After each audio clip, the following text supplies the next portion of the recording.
Citando Robert Alexy, o ministro Gilmar Mendes, em seu voto à DPF 186, afirma que, aspas, toda igualdade de direito tem por consequência uma desigualdade de fato. E toda desigualdade de fato tem como pressuposto uma desigualdade de direito. E não precisamos ir longe para constatar a desigualdade fática. Para o procurador da República, Dr. Daniel Sarmento, o mito da democracia racial, durante muito tempo acalentado entre nós, provou-se nada mais do que isso, apenas um mito, que se presta a anestesiar consciências e a postergar o enfrentamento de um dos mais graves problemas nacionais. Mas basta um giro pelos shopping centers ou pelos restaurantes frequentados pela elite classe média brasileira, em qualquer centro urbano do país, para constatar a exclusão social dos negros e de outras minorias étnicas que, no entanto, estão muitíssimo bem representadas em outros espaços menos glamurosos, como presídios e favelas. E na busca pela igualdade material, distribuindo e restaurando a justiça, é que surge a Lei 12.288 de 2010, que instituiu o Estatuto da Igualdade Racial. Tal diploma prescreve a obrigação de se efetivar a igualdade de oportunidades por meio de políticas públicas de ações afirmativas, determinando à União, aos Estados, municípios e entes autônomos, no cumprimento de suas atribuições institucionais, a realização de ações que assegurem a igualdade de oportunidades no mercado de trabalho para a população negra, inclusive mediante a implementação de medidas visando a promoção da igualdade na contratação do setor público, assim disposto em seu artigo 1º e artigo 39. Artigo 1º. Esta lei institui o Estatuto da Igualdade Racial, destinado a garantir à população negra a efetivação da igualdade de oportunidades, a defesa dos direitos étnicos individuais, coletivos e difusos, e o combate à discriminação e às demais formas de intolerância étnica. Para efeitos desse estatuto, considera-se políticas públicas as ações, iniciativas e programas adotados pelo Estado no cumprimento de suas atribuições institucionais. Inciso 6º. Ações afirmativas, os programas e medidas especiais adotados pelo Estado e pela iniciativa privada para a correção das desigualdades raciais e para a promoção da igualdade de oportunidades. Artigo 39. O poder público promoverá ações que assegurem a igualdade de oportunidades no mercado de trabalho para a população negra, inclusive mediante a implementação de medidas visando a promoção da igualdade nas contratações do setor público e o incentivo à adoção de medidas similares nas empresas e organizações privadas. E não se pode dizer que a Defensoria Pública encontra-se fora deste conceito de poder público. Sua própria lei orgânica assevera que, artigo 3º, a Defensoria Pública do Estado, no desempenho de suas funções, terá como fundamento de atuação a prevenção dos conflitos e a construção de uma sociedade livre, justa e solidária, a erradicação da pobreza e a marginalização, e a redução das desigualdades sociais e regionais. No mesmo sentido, é a norma prevista no artigo 5º do citado diploma legal. São atribuições institucionais da Defensoria Pública do Estado, entre outras, inciso 12, contribuir no planejamento, elaboração e proposição de políticas públicas que visem a erradicar a pobreza, a marginalização e reduzir as desigualdades sociais. E não há como se falar em redução das desigualdades, marginalidade e pobreza, inclusive dentro da instituição, se não encararmos de frente, de forma corajosa, propositiva e responsável, a implementação de ações afirmativas capazes de distribuir e restaurar a justiça. Distribuir no sentido de garantir a diversidade e vantagens para todos, pois o convívio com diferentes visões de mundo só tende a fortalecer a democracia, já que somente com todos é que será possível a construção de uma sociedade verdadeiramente respeitosa e plural. O que nos dizer do ministro Ricardo Lewandowski é concetâneo do mundo globalizado em que vivemos. E restaurar, como forma de corrigir a discriminação histórica que as sucessivas gerações de pessoas pertencentes a esses grupos têm sofrido, ainda que de forma camuflada ou indireta. O Estado, um dos maiores responsáveis na história pela consolidação da discriminação étnico-racial no mundo, hoje se torna também o maior responsável pela sua eliminação, o que deve se dar por meio de ações afirmativas capazes de reconstituir o tecido social tão fragmentado por minorias desprotegidas. O mandamento da lei é altamente claro. O Estado, no nosso caso a Defensoria Pública, deverá promover ações que assegurem a igualdade de oportunidades no mercado de trabalho. Embora a clareza da lei não cesse a sua interpretação, sua limitação pode induzir a uma interpretação política sobre a resistência institucional à introdução de políticas por ações afirmativas de superação do problema da desigualdade. Nos dizeres da ministra Carmen Lúcia Rocha, nesse cenário sociopolítico e econômico, não seria verdadeiramente democrático a leitura superficial e preconceituosa da Constituição, nem seria verdadeiramente cidadão o leitor que não lhe rebuscasse a alma apregoando o discurso fácil, nos igualados superiormente, em nossa história feita pelas mãos calejadas dos discriminados. Não bastasse a clareza dos ditames constitucionais e da Lei 12.288/2010, que impõe a responsabilidade do poder público em adotar políticas voltadas para a inclusão da população negra no mercado de trabalho, vozes e forças insurgentes se levantam para dizer que é preciso lei em sentido estrito para garantir segurança jurídica na aplicação das cotas étnico-raciais em concurso público. Um equívoco. A política do medo só é utilizada para beneficiar o estado de coisas. Devemos ter orgulho de ter a coragem de fazer história no sistema de justiça com a introdução de ações afirmativas que dá o mesmo significado para a cor da pele como a sociedade dá para o branco dos olhos. Não existe preconceito pior do que o acreditar não ter preconceitos. Norberto Bobbio. Não estamos diante da inovação legislativa, mas sim à vista de elementos de caso concreto, de princípios a serem preservados e de fins a serem realizados, tudo para a concretização do princípio constitucional da igualdade material. E temos diversos exemplos no país, seja por lei ou mesmo por ato regulamentar, para justificar a política de ação afirmativa. Antes da edição da Lei 6.067 de 2011, do Estado do Rio de Janeiro, que instituiu a política de cotas dos concursos públicos, foi editado naquele mesmo Estado o Decreto 43.007 de 2011, com os mesmos dizeres da referida lei, e que, no fundo, acabou sendo a base da produção legislativa, ou seja, a regulação das cotas nos concursos públicos do Estado do Rio de Janeiro se deu inicialmente por meio de ato regulamentar, sendo a lei posteriormente editada a elucidação da cultura do sistema de inflação normativa.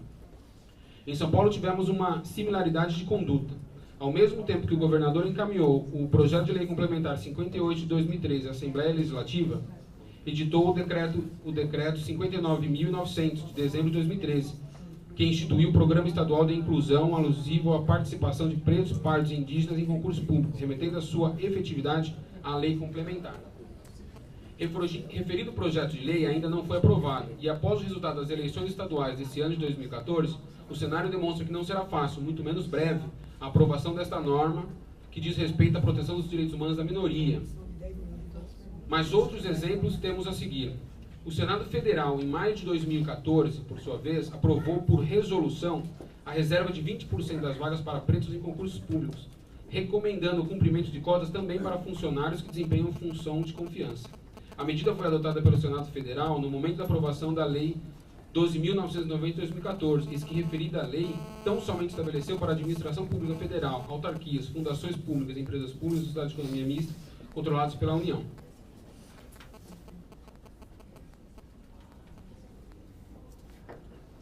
O Conselho Nacional do Ministério Público instaurou o procedimento administrativo, autos número 543 de 2013, para uniformizar o entendimento sobre o cabimento ou não das cotas para ingresso de representantes de minorias étnico-raciais nos concursos do Ministério Público Brasileiro, sendo que o processo foi encaminhado à Comissão de Direitos Humanos e Fundamentais do Conselho Nacional do Ministério Público, para estudo e providências que entenderem cabíveis, desde novembro de 2013.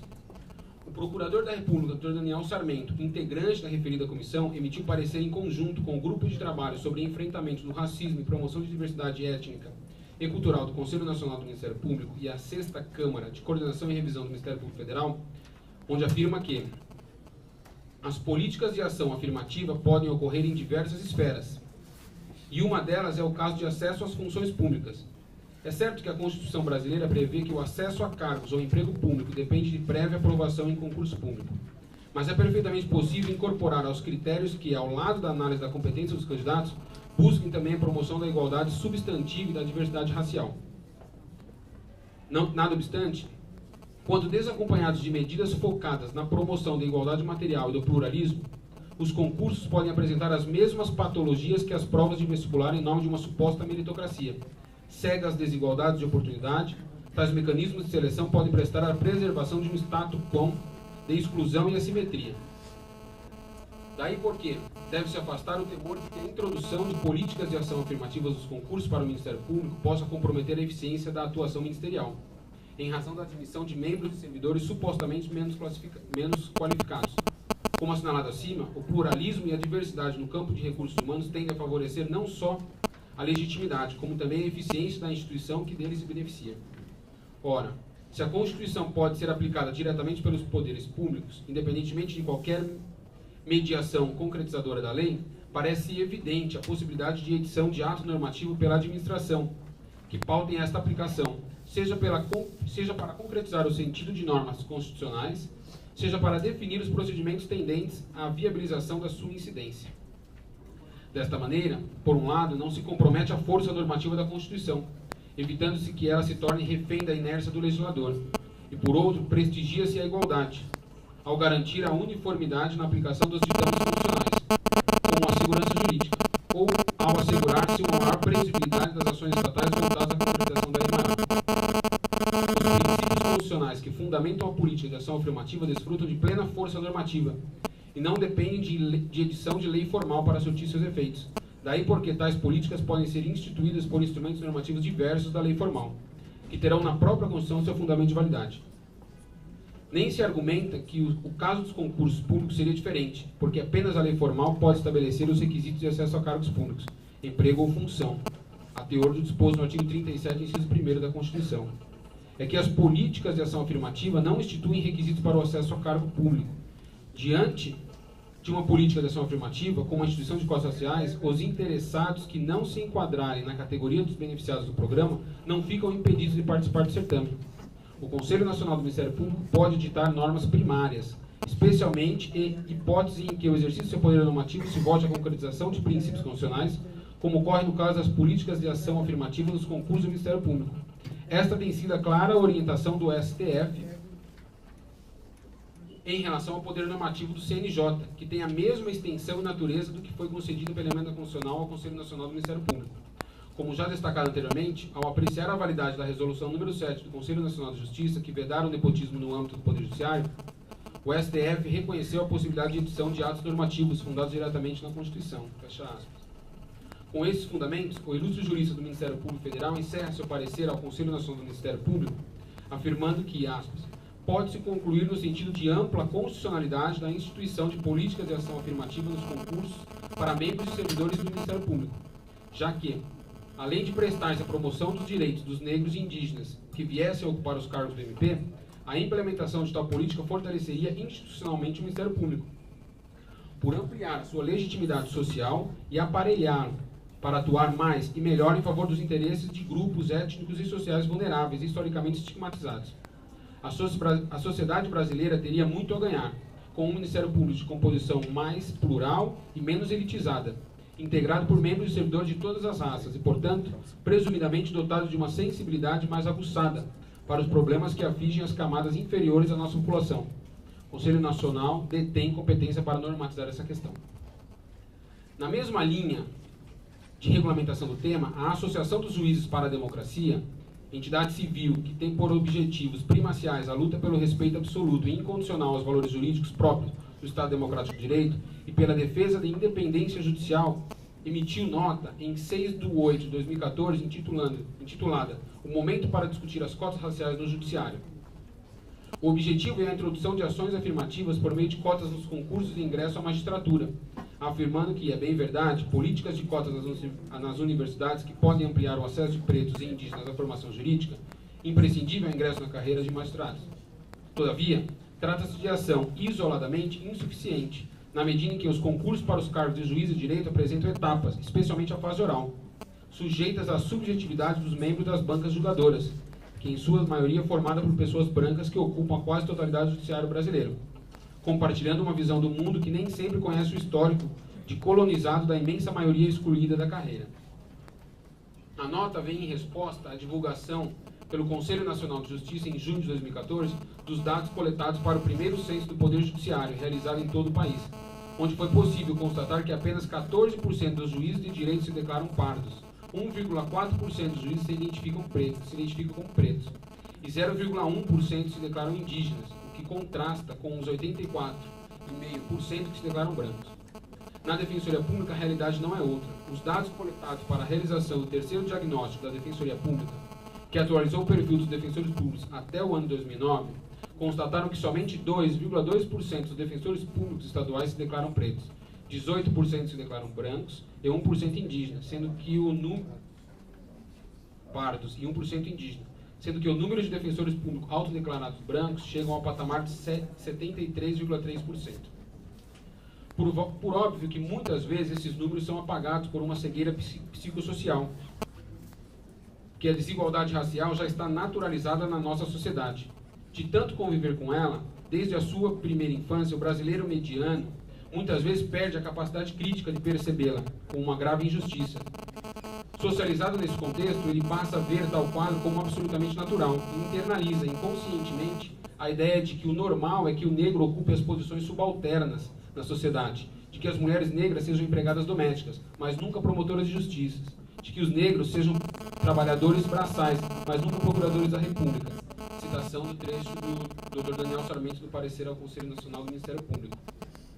E dentro das possíveis ações estatais para corrigir essa distorção e assegurar a igualdade de oportunidades no mercado de trabalho para a população negra, a Defensoria Pública, pelo Conselho Superior, tem o dever, a responsabilidade e a competência para a edição de deliberação sobre matérias internas, amoldadas, lógico, com as inspirações dos microsistemas de proteção dos direitos humanos, no caso, o Estatuto da Igualdade Étnico-Racial. A regulamentação da política de cotas étnico-raciais no concurso de ingresso à carreira é a medida adequada para o enfrentamento das desigualdades no tocante ao trabalho, já que, nas palavras do ilustre professor Silvio Luiz de Almeida, aspas, a discriminação nas relações de trabalho atinge a capacidade econômica do grupo social, empurrando homens e mulheres, negros e indígenas para a pobreza, que na maioria das vezes ultrapassa gerações. O resultado disso é a criação de um ciclo em que a pobreza e a marginalidade acabam por reforçar os estigmas discriminatórios, fazendo com que as mazelas sociais sejam associadas à condição racial. Fecha aspas. Importante frisar que não se trata aqui de inovação legislativa, mas sim de possibilidade de edição de norma definidora de parâmetros das ações adotadas pela Defensoria Pública do Estado para a correção das desigualdades raciais e promoção da igualdade de oportunidades, como substrato no Estatuto da Igualdade Racial e na Lei Orgânica da própria Defensoria Pública. Nota-se que nessas situações não há necessidade de lei complementar específica para deliberar sobre o assunto, pois já há comando legislativo positivo ao órgão colegiado, que detém o poder normativo no âmbito institucional. O legislador, ao estabelecer nos artigos 31 e 90 da Lei Complementar 988/2006, que a Defensoria Pública, pelo Conselho Superior, deliberará acerca do regulamento do concurso de ingresso à carreira de defensor público, de forma expressa, optou por autorizar a instituição a deliberar sobre a matéria internamente, sem necessidade de lei específica sobre as questões atinentes ao concurso.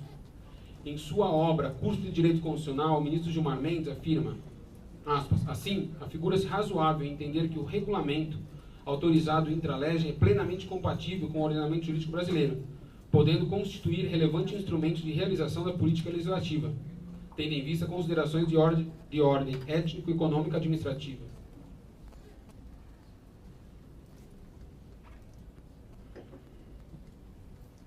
A atuação administrativa é ditada pelo ordenamento jurídico e a dúvida que remanesce de respeito ao grau de vinculação exigido entre a atuação administrativa e a necessidade de lei complementar dispor sobre o assunto. Sobre o tema, observa Odete Medawar, escorada na lição de Eisman, que 4 são os diferentes sentidos assumidos pelo princípio da legalidade, variando em cada um deles o grau de vinculação entre o ato administrativo e lei. São eles: 1. A administração pode realizar todos os atos e medidas que não sejam contrários à lei. 2. A administração só pode editar atos ou medidas que uma norma autoriza. 3. Somente são permitidos atos cujo conteúdo seja conforme a um esquema abstrato fixado por norma legislativa. E 4. A administração só pode realizar atos ou medidas que a lei ordene fazer. A doutrinadora, ao analisar cada uma das hipóteses, afirma que o último significado, a administração só pode realizar atos ou medidas que a lei ordena fazer, se predominasse como significado geral do princípio da legalidade, paralisaria a administração, porque seria necessário um comando legal específico para cada ato ou medida editado pela administração, o que é inviável. O terceiro significado, somente são permitidos atos cujo conteúdo seja conforme a uma hipótese abstrata fixada explicitamente por norma legislativa. Traduz uma concepção rígida do princípio da legalidade. Corresponde à ideia de que a administração somente executora da lei. Hoje não mais se pode conceber que a administração tenha só esse encargo. Esse significado do princípio da legalidade não predomina na maioria das atividades administrativas, embora no exercício do poder vinculado possa haver decisões similares e atos concretizadores das hipóteses normativas abstratas. O segundo significado exprime a exigência de que a administração tenha habilitação legal para adotar atos e medidas. Desse modo, a administração poderá justificar cada uma de suas decisões por uma disposição legal. Exige-se base legal no exercício de seus poderes. Esta é a forma mais consentânea a maior parte das atividades administrativas brasileiras, prevalecendo de modo geral. No entanto, o significado contém gradações. A habilitação legal, por vezes, é somente norma de competência, isto é, norma que atribui poderes para adotar determinadas medidas, ficando a autoridade com certa margem de escolha no tocante à substância das medidas.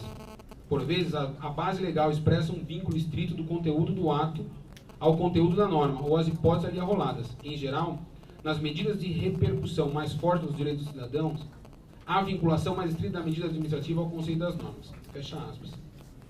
E com base nesses entendimentos, merece total destaque o julgamento histórico pelo Supremo Tribunal Federal da DPF 186, proposta pelo Partido Democratas, o DEM, onde se pleiteou a declaração de inconstitucionalidade de Programa de Ação Afirmativa Étnico-Racial da Universidade de Brasília e a extensão da decisão a todos os programas dessa natureza em nosso país.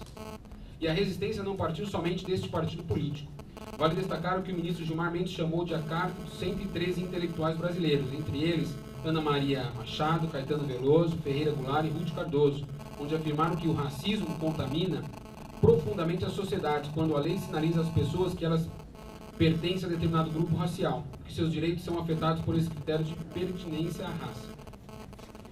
Julgado improcedente a ação, o Supremo Tribunal Federal, reforçando a interpretação e amplitude do conceito de autonomia, entendeu que, aspas, a matéria atrai ainda análise sobre a noção de reserva da administração e de reserva da lei. Sabe-se que a reserva de lei, em sua acepção de reserva do parlamento, exige que certos temas, dada sua relevância, sejam objeto de deliberação democrática, no ambiente de publicidade e discussão própria das casas legislativas. Busca-se assegurar com isso a legitimidade democrática para a regulação normativa de assuntos que sensibilizem a comunidade. Deve, ademais, no particular, levar em conta os postulados constitucionais que norteiam o ensino público. Nos termos do artigo 205 da Carta Magna, a educação será promovida e incentivada com a colaboração da sociedade, visando ao pleno desenvolvimento da pessoa, seu preparo para o exercício da cidadania e sua qualificação para o trabalho. Já o artigo 207 garante às universidades, entre outras prerrogativas funcionais, a autonomia didático-científica e administrativa, fazendo-se repousar ainda sobre o tripé do ensino, pesquisa e extensão. Fecha aspas. Tenho certeza que neste Conselho Superior ninguém acredita de fato que não tenhamos autonomia constitucional o suficiente para regulamentar políticas públicas de inclusão por meio de cotas étnico-raciais. Outros são os argumentos, ainda que todos camuflados na alegada insegurança jurídica. A segurança jurídica, tão desejada pelo operador do direito, jamais será absoluta, como já podemos ver nas diversas ações judiciais questionando as cotas para ingresso no serviço público, ou a sua falta, mesmo quando essa tem sido dada por lei formal. Em uma dessas ações foi pleiteada a declaração de existência da política de cotas em concurso público para o Legislativo e Judiciário, já que a Lei 12.990 de 2014 tratou exclusivamente dessa política no âmbito do Poder Executivo Federal. Em decisão monocrática proferida em 7 de agosto de 2014, a ministra Carmen Lúcia não conheceu do mandado de segurança, ao afirmar que não cabe o remédio constitucional para discutir lei em tese. No entanto, em seu voto, reforçando o conceito de autonomia constitucional, declarou que, aspas, tampouco a impetração poderia ser admitida sob o argumento de violação a direito previsto no Estatuto da Igualdade Racial, pois, como realçado na manifestação do Procurador-Geral da República, a lei não reserva 20% de vagas em concurso público aos negros, mas apenas a implementação de medidas visando a promoção da igualdade nas contratações do setor público, com a transferência do juízo de sua adequação aos órgãos competentes. Não podemos deixar de negar que a ausência de respeito à nossa autonomia constitucional também pode ser considerada uma insegurança jurídica. Eis que aguardar a inflação normativa sobre o tema especificadamente para a Defensoria Pública do Estado é postergar para um incerto que sai infinito a implementação do direito de acesso igualitário aos quadros institucionais para os negros e indígenas, já que a conjugação da grande dificuldade de se editar lei nesse sentido no Estado de São Paulo, em especial pós-resultado eleitoral, com a premente necessidade de se colocar nos quadros internos o pequeno número de cargos remanescentes daqueles 400 criados, nos coloca em um ambiente de consolidação da desigualdade multicultural. Quanto ao mérito da proposta, páginas e páginas poderiam ser escritas aqui para justificar a constitucionalidade e eficácia social da medida, como a importância das ações afirmativas, o sistema de autodeclaração, a meritocracia, etc. No entanto, isso faz parte de um passado, ainda que recente, valendo como indicação de leitura a decisão na íntegra proferida nos autos da DPF 186. Para a autodeclaração, diversos estudos já foram realizados para dizer que, aspas, a identificação deve ocorrer primeiramente pelo próprio indivíduo, no intuito de evitar identificações externas voltadas à discriminação negativa e de fortalecer o reconhecimento da diferença. Com a meritocracia não é diferente. Para o ministro Ricardo Lewandowski, não raro a discussão que aqui se trava é traduzida à defesa de critérios objetivos de seleção, pretensamente isonômicos e imparciais, desprezando-se completamente as distorções que eles podem acarretar quando aplicados sem os necessários temperamentos. De fato, critérios ditos objetivos de seleção, empregados de forma linear em sociedades tradicionalmente marcadas por desigualdades interpessoais profundas, como é a nossa, acabam por consolidar ou até mesmo acirrar as distorções existentes.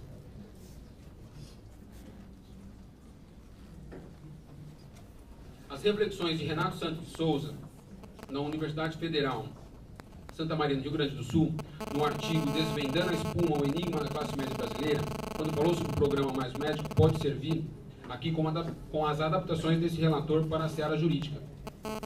A alta densidade, a meritocracia no direito passa por uma ilusão sobre as dificuldades vivenciadas pelo estudante até se tornar um profissional. Passa em um dos vestibulares mais concorridos do Brasil, faz um dos cursos mais longos, um dos mais difíceis, que tem mais aulas teóricas e que está entre os mais caros do país. Já foi tido ser quase que um dom se formar advogado no Brasil. E talvez por isso essa formação, mais do que qualquer outra, seja a celebração do mérito.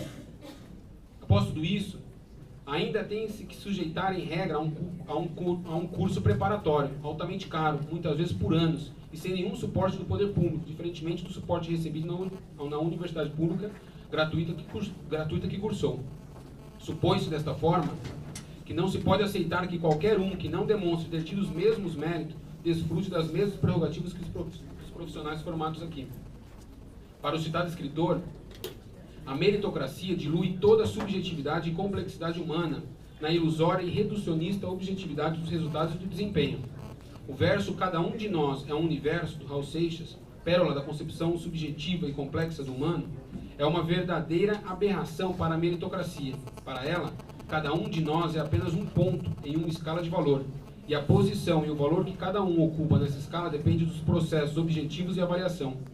A posição e o valor de uma obra literária se mede pelo número de exemplares vendidos, de um aluno pela nota na prova, de uma escola pelo ranking no IDEB, de uma pessoa pelo sucesso profissional, pelo contra-cheque de um curso de pós-graduação, pelas notas do CAPES, e assim por diante. Embora a natureza humana seja subjetiva e complexa, e suas interações sociais sejam intersubjetivas, na meritocracia não há espaço para subjetividade nem para complexidade, e sendo assim, lamentavelmente, há muito pouco espaço para o próprio ser humano. Dessa forma, a meritocracia destrói o espaço do humano na sociedade. O Brasil já optou por caminhar para a implementação de políticas públicas de superação das desigualdades históricas, por meio de ações afirmativas, entre elas cotas em concurso público, sendo que somente o tempo irá nos mostrar os efeitos sociais dessas medidas. O que não dá é, neste momento, andar para trás. Caberá à história dizer se acertamos ou erramos nessas políticas públicas de cotas. E o que está reservado para a Defensoria Pública dentro dessa história, com a autonomia que a Constituição nos deu, é regular o mais rápido possível a nossa política de inclusão na carreira, por meio de cotas no concurso, de um grupo social que hoje ainda se encontra à margem dos direitos básicos, entre eles o emprego público. São esses argumentos que me fazem crer que a melhor solução para o presente caso, ponderado todos os valores e situações postas no presente conflito de ideias, bem como para a eficiência da ação afirmativa, é que a implementação das cotas étnico-raciais seja por meio de reserva de vagas para negros e indígenas ingressarem nos quadros da Defensoria Pública, nos exatos termos da minuta de deliberação apresentada pelos proponentes. Alguns acréscimos este relator pede licença para fazer na minuta de deliberação. Primeiro, levando-se em conta a complexidade dos critérios para a fixação do percentual de reserva de vagas para negros e indígenas no país, e em especial no estado de São Paulo, acredito que o percentual a ser fixado no concurso da Defensoria Pública deve ser diferente daquele apresentado na proposta. Por óbvio que é recomendável que cada estado tenha o seu próprio percentual de cotas étnico-raciais. No entanto, o pedido feito pelo proponente difere, inclusive, dos termos da proposta encaminhada pelo governador à Assembleia, o que demonstra que ainda não temos as devidas precisões sobre o percentual adequado para a garantia da eficiência na presente ação afirmativa. Assim, ante a ausência de precisão, opino para adotarmos o percentual de 20% das vagas para negros e indígenas, conforme fixado na Lei Federal 12.990/2014, que instituiu reserva de vagas nos concursos públicos de âmbito federal. Em segundo lugar, em que pese o pedido ter sido feito tão somente para a reserva de vagas para ingresso nos cargos públicos para defensores públicos, opino que a regulamentação das cotas étnico-raciais seja para o ingresso nos quadros da instituição como um todo, e não somente de defensores públicos, garantindo ainda mais o princípio da igualdade. E aí, nesse ponto, eu acrescento cotas para servidores, em geral, agentes, oficiais e estagiários. Outro ponto que merece destaque é a formação da Comissão Permanente de Acompanhamento de Ações Afirmativas. Seu papel primordial é o de, como o próprio nome diz, acompanhar e avaliar os resultados de reserva de vagas destinadas a negros e indígenas. O pedido aponta como integrante, além dos defensores e servidores, membros da sociedade civil. Embora seja sempre necessária a participação popular na formulação de políticas públicas, até como forma de garantir a devida oxigenação das ações institucionais, entendo que a comissão deva ser composta unicamente por integrantes da carreira, já que sua primordial atribuição será a de produzir relatórios periódicos voltados ao aperfeiçoamento do programa de cotas. Digo como primordial atribuição acima, já que opino por retirar da comissão a atribuição de aplicar penalidades administrativas quando há aferição da veracidade ou não sobre a declaração e reconhecimento das condições étnico-raciais, já que inserida dentro das atribuições da banca examinadora, por meio do seu presidente. E isso não significa que a sociedade civil não terá a oportunidade de acompanhar e contribuir para a eficiência dos resultados da reserva de vagas destinadas a negros e indígenas, muito pelo contrário. Para fins de prorrogação da reserva de vagas para negros e indígenas, serão levados em conta os resultados dos relatórios de avaliação produzidos pela Comissão Permanente de Ações Afirmativas, os estudos acadêmicos sobre o tema, os dados e informações dos institutos de pesquisa oficiais referentes à evolução da situação socioeconômica de negros e indígenas e, em especial, a participação nas audiências públicas, que o Conselho Superior terá que fazer previamente a deliberação sobre a prorrogação do sistema de cotas. Por fim, para efeito de maior segurança jurídica, inclusive para aqueles que de fato realmente devem se utilizar do sistema de cotas, acrescento que a autodeclaração poderá ser validada por entrevista do candidato com a Comissão Permanente de Acompanhamento de Ações Afirmativas, inclusive se utilizando de fenótipo e ascendência familiar para fundamentar esse relatório, que ao final deverá ser encaminhado para a decisão do presidente da banca examinadora. Então, com esses fundamentos, com esses argumentos, eu voto pelo deferimento do pedido nos moldes da minuta de deliberação apresentada para instituir a política de cotas na Defensoria.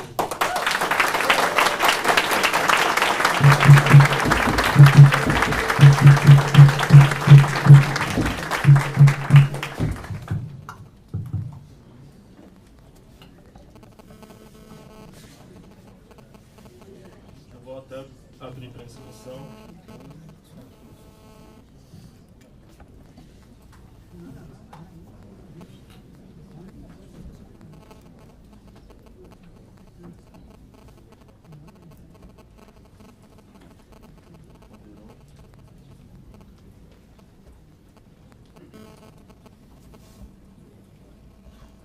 Já tem inscritos aqui o Bruno Napolitano, Luiz Gustavo, Augusto, Wagner, Horácio, Alderon e Cátia.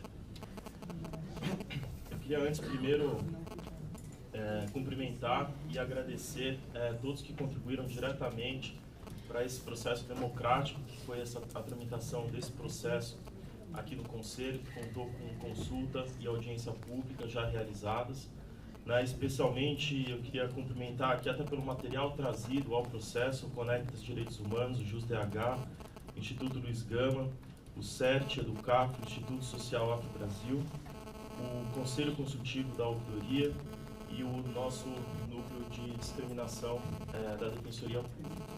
Então, em primeiro lugar, parabenizar o voto do conselheiro Bruno Miragaia pela robustez, pela consistência, e dizer aí que trazido nesse voto, em primeiro lugar, essa realidade que a gente enfrenta de uma discriminação histórica dos negros, de forma geral, Então, como bem colocado por ele e trazendo todo o histórico que já foi trazido no próprio processo de tramitação, nos processos já julgados no Supremo Tribunal Federal, e por diversos estudos aí, essa discriminação que é refletida aí no dia a dia, tanto pela colocação da população negra de forma geral na nossa sociedade, né? Então, quando a gente encontra o maior percentual, apesar da maioria da população negra, e aí incluídos pretos e pardos, a gente tem essa maioria na população do país, e depois a gente encontra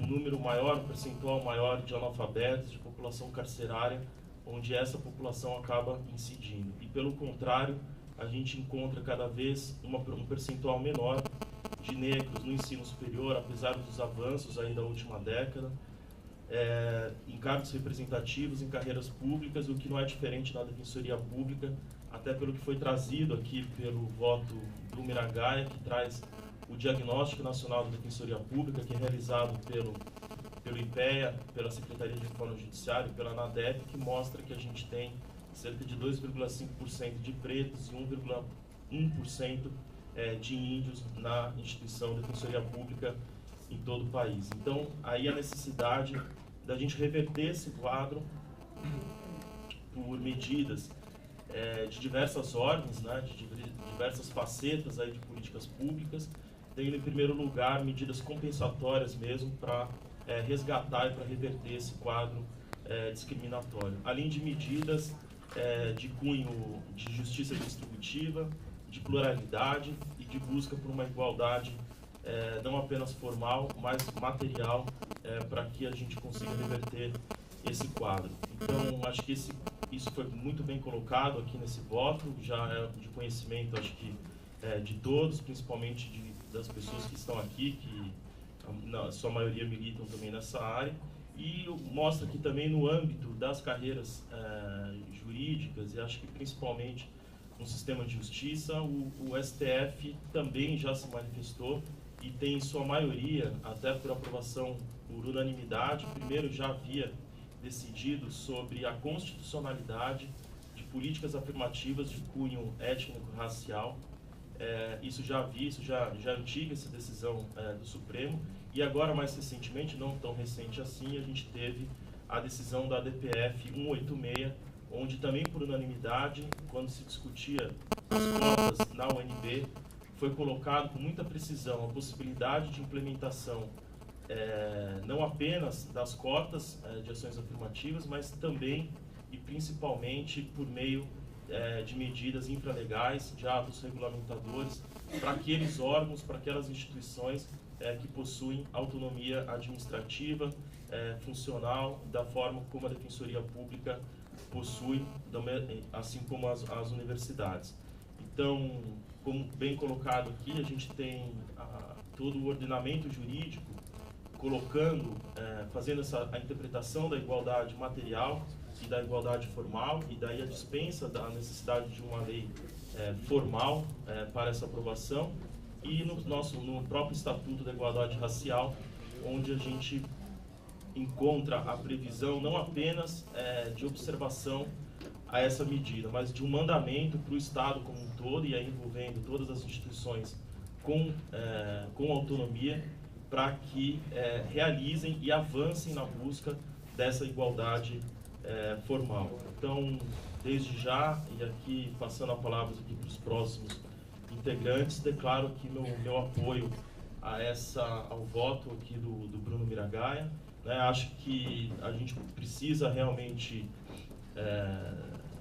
vamos aqui discutir, vamos ver qual que vai ser o encaminhamento de tudo isso, mas acredito que depois disso precisaremos enfrentar principalmente se for vencedora essa posição, precisaremos também enfrentar pontos colocados pelo Bruno, que talvez precisem de uma análise cuidadosa, principalmente com relação ao percentual, à comissão, aos critérios dessa comissão que eventualmente seria formada. Eu acho que isso precisa ser bastante afinado para que a gente consiga avançar num modelo robusto e principalmente que tenha o máximo de segurança jurídica naquilo que a gente pretende avançar. Eu passar a palavra para o primeiro inscrito aqui, o Dr. Bruno Napolitano. Bom, gostaria de inicialmente parabenizar também o relator.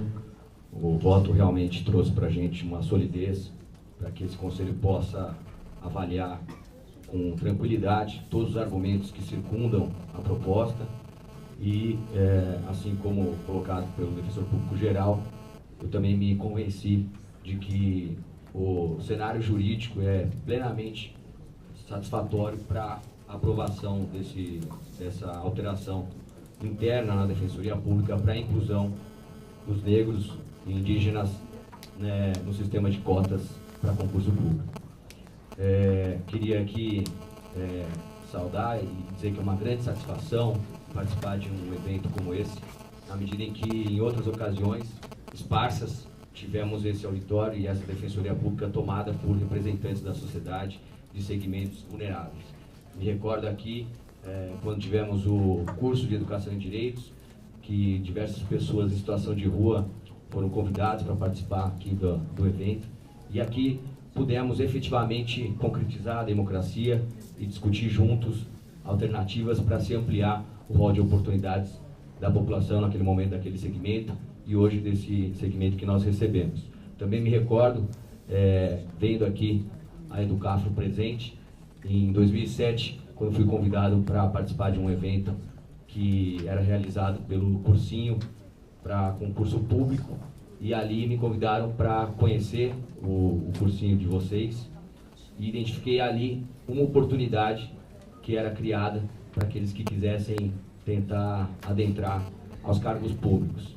E a partir dali, convites para que a gente pudesse cada vez mais levar professores, ou seja, digo isso porque a votação de hoje, acaso seja favorável à inclusão do sistema de cotas, ela vem nessa toada de ampliação das oportunidades e uma grande oportunidade para a gente realmente amenizar o sistema brasileiro de desequilíbrio que existe entre os brancos e os pretos e os indígenas. De modo que entendo que o momento é histórico e rogo para que consigamos aí ter a maioria nesse Conselho Superior. Queria lembrar que, em relação aos diversos aspectos que tratam dessa proposta, eu queria lembrar especificamente de um tema extremamente divergente, que é as cotas raciais ou raciais socioeconômicas. Queria lembrar que a pobreza, ela não tem apenas a faceta socioeconômica. A pobreza, ela está na mulher, a pobreza está na falta de trabalho, a pobreza está nas distâncias que muitas pessoas precisam percorrer para ir trabalhar ou para participar de uma forma mais efetiva da sociedade. Ou seja, toda forma de segregação social caracteriza uma pobreza. E essa pobreza ela vai se acentuando à medida em que as pessoas participam de um maior número de fatores que levam a essa exclusão. E por isso entendo que é imprescindível que esse julgamento caminhe para que haja as cotas tão somente raciais, não tendo que haver vinculação socioeconômica, já que a questão econômica ela é um detalhe a mais que coloca a pessoa em uma situação de vulnerabilidade. Também acho que a gente deve discutir alguns pontos, então por hora também tenho minhas dúvidas, talvez, não sei se é o caso de fazer um mapeamento detalhado do percentual de cotas, não sei se os 20%, o relator bem lembrou aqui a lei federal, mas talvez fosse interessante também analisar os editais. Há defensorias, 2 defensorias que possuem lei a respeito desse assunto, há o Ministério Público da Bahia, que foi mencionado aqui. Talvez fosse interessante avaliar os percentuais e outros pontos aqui lembrados pelo relator. Próximo inscrito, Luiz Gustavo. Bom dia a todos e todas de novo. E nessa minha nova fala, nessa minha nova saudação a todos os presentes, eu gostaria de, nesse primeiro momento, cumprimentar, e aqui eu peço vênias a todos, os meus colegas defensores, doutor Vinícius e doutora Isadora, que infelizmente saiu, que, como bem disseram em suas falas, são a exceção que valida a regra. E a regra hoje mostra uma profunda desigualdade racial na composição das principais carreiras do sistema de justiça e do serviço público em geral. E a defensoria, nesse papel e até por destinação constitucional, sendo a instituição elencada como entidade promotora dos direitos humanos em todos os níveis. Ela tem por atribuição lutar de forma firme, de forma aguerrida, de forma corajosa e, por vezes, inovadora para vencer essa injustiça e essa desigualdade. E nesse avanço, eu considero que realmente hoje esse Conselho tem uma oportunidade central de fazer uma alteração histórica dentro do sistema de justiça do Estado de São Paulo. E aqui eu me reporto ao voto do conselheiro Bruno Miragaia, que bem lembrou, assim como também a fala da própria Isadora, que a questão ela já foi debatida por longos anos, né? A questão das cotas já vem sendo estudada, pensada há longos anos no cenário nacional e o Brasil concluiu que é o sistema que deve ser adotado para a superação dessa desigualdade.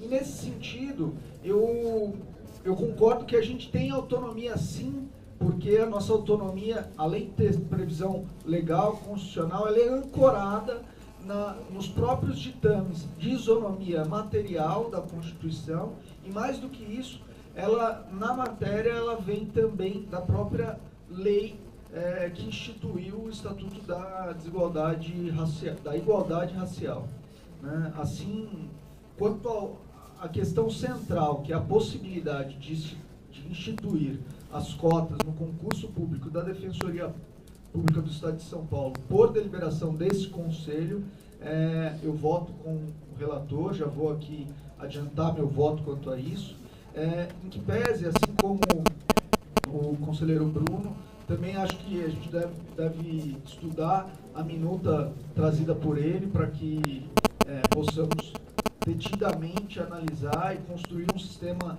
que seja concentrando aí primeiro com a política que queremos e escolheremos hoje, se o Conselho assim o decidir, e mais do que isso, que também seja efetiva e traga, de certa forma, uma tranquilidade para o concurso que será instaurado depois da instituição dessa deliberação pelo Conselho. Como manifesto.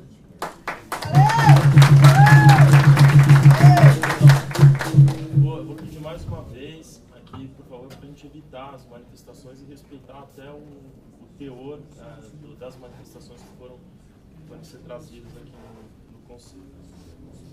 Augusto, próximo. Bom dia a todos e a todas. Primeiro, agradecer a participação de todos aqui presentes. É muito bonito, de fato, como o Bruno Napolitano falou, ver a casa cheia, ver a casa animada. Acho que isso enaltece e engrandece a Defensoria Pública do Estado de São Paulo e sua relação com a sociedade civil. E, particularmente, me deixa muito feliz. Esse era um dos processos que, desde que eu fui eleito, quis muito participar, quis muito votar. Até quando eu estava de férias, eu falei para o Bruno, qualquer coisa, não deixa eu votar, não, deixa eu votar, eu quero participar desse processo. Acho muito importante, muito salutar para a Defensoria Pública. Queria, nesse sentido, também parabenizar o Bruno Miragaia. O voto é bastante robusto, juridicamente sólido e bastante sensível também, que é outro aspecto que me deixou bastante feliz em ouvi-lo e lê-lo ao mesmo tempo. Então, parabéns, Bruno. Quero também dizer, aqui, pegando uma deixa do Frei Davi, que ele falou para a gente não se contagiar pelo conservadorismo, mas eu vou me contagiar pela democracia racial. Isso sim, acho que contagia a gente, contagiou todos aqui presentes.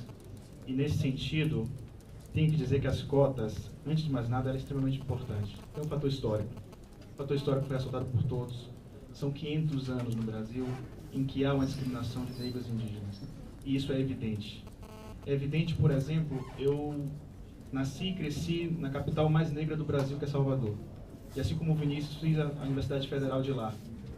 Uma cidade com mais de 80% de negros e que em um semestre com 100 alunos na Faculdade de Direito tinha 1, 2, 3. A gente nem me lembra disso, mas isso era evidente, isso é gritante. Uma cidade em que você consegue ver territorialmente a separação e a segregação étnico-racial. É evidente. Isso sempre me deixou triste e frustrado com o Brasil, com essa diferenciação. E as cotas surgem como um dos elementos, não é o único, mas um dos elementos para tentar modificar essa realidade ao longo do tempo. E, claro, ela é perene, mas ela tem que ser instituída. A gente não pode deixar de aplicá-la. E, nesse sentido, ela busca dar densidade ao princípio da igualdade material previsto na Constituição e também à justiça social. Ela permite que pessoas que nunca tiveram acesso às universidades, aos serviços públicos e agora, no caso, ao emprego público, possam acessá-la. E, dessa maneira, alcançar um dos fatores, talvez, primordiais das cotas, que é a questão da representatividade. Uma vez eu estava numa audiência, eu também trabalhei 3 anos e meio na Barra Funda, e fui questionado por um réu, antes da audiência, por conversar com ele sobre o processo. Foi um questionamento muito interessante, muito inteligente. Ele virou para mim, eu me apresentei, sempre digo que eu sou defensor público, o que eu faço, qual a minha atuação, dou o meu nome, sempre olhando no olho dele, que eu acho que é uma das coisas mais importantes, e acho que na defensoria pública isso é enaltecido, que é o respeitar a pessoa. E eu sempre fiz isso. Só que ele me perguntou, e eu até na hora fiquei, gente, que pergunta inteligente. Ele perguntou: doutor, como o Estado me acusa, como o Estado me julga e como o Estado me defende? E mais do que isso, como essas 3 pessoas, o acusador, o julgador e o defensor, são brancas e eu sou negro. E ali eu vi, de fato, ali está a representatividade. Eu tive que conversar com ele, explicar a ele o papel da defensoria, explicar a ele quem eu era, em termos inclusive pessoais, para que ele pudesse se sentir representado processualmente naquele feito. E, de fato, a inclusão de negros e indígenas, ainda mais no setor como a da defensoria pública, que atende tantas pessoas excluídas, especialmente negros, indígenas, mulheres, idosos, é extremamente salutar. Vai permitir, não só internamente, que haja laços muito mais afetivos e próximos entre os defensores, servidores e estagiários, mas especialmente uma aproximação maior entre a defensoria pública e os seus usuários, e dará muito mais legitimidade à nossa atuação. Ela vai dar também densidade jurídica à pluralidade social e política que está prevista na Constituição e vai permitir visões de mundo diversas. E é justamente isso que a pluralidade política deseja. Não vou nem dizer impõe, ela deseja. Ela deseja que a nossa sociedade, tão diversificada, esteja em todos os setores, em nível de igualdade, mas valorizando as suas diferenças, respeitando as suas diferenças também, mas sempre em nível de igualdade e de respeito. Dito isso, além da constitucionalidade já foi mencionada, o Supremo já considerou as cotas constitucionais, no aspecto jurídico específico aqui do tema, uma pergunta: as cotas étnico-raciais podem ser deliberadas pelo Conselho, que foi afastado pelo voto do relator, mas que foi superado, pelo menos no voto do Bruno Miragaia? E a resposta, acho que sim, evidentemente sim. A autonomia funcional e administrativa da Constituição está prevista, da Defensoria está prevista na Constituição, no artigo 134, parágrafo 2º, e essa autonomia diz que a Defensoria tem essa capacidade de autorregulamentar, inclusive editando normas internas com o objetivo de alcançar sua finalidade institucional. E essa autonomia, ela ganha concretude no tocante ao provimento de cargos iniciais por meio do concurso público, através do artigo 7º, inciso 4º da nossa Lei Orgânica 988 de 2006. O que é que diz o artigo 7º? Ele diz que a autonomia exercida na capacidade da Defensoria Pública de prover